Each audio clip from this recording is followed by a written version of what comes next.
Saudara sekalian dikasihi Tuhan, saat-saat ini adalah saat di mana gereja sudah memulai membuka ibadah-ibadahnya. Jangan kita lewatkan, saudara.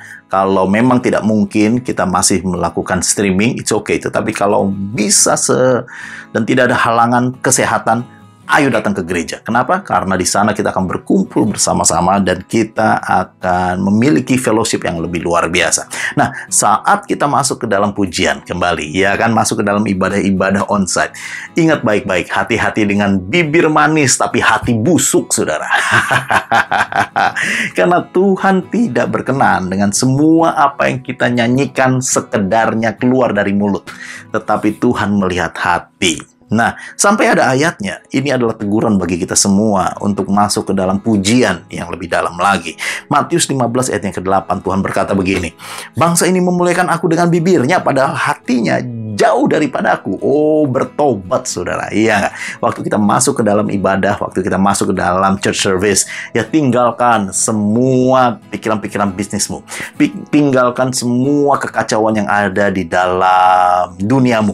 Tinggalkan semua yang namanya profit lah, yang namanya harus kerja supaya mendapatkan keuntungan lebih, yang namanya kerjasama dengan pihak-pihak lain sehingga bisa mengembangkan semua usaha, dan juga pikirin mengenai hobi, pikirin mengenai turnamen, berpikir mengenai semua apa yang harus dimasak buat anak-anak dan semuanya.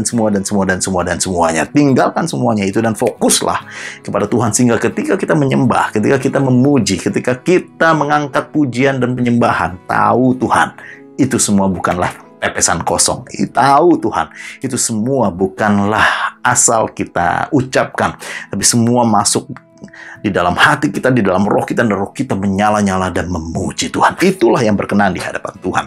Itu sebabnya penyembahan tidak bisa terpisah hanya di dalam hari Minggu saja. Tapi penyembahan adalah gaya hidup setiap hari, saudara. Bagaimana kita menjalaninya setiap hari.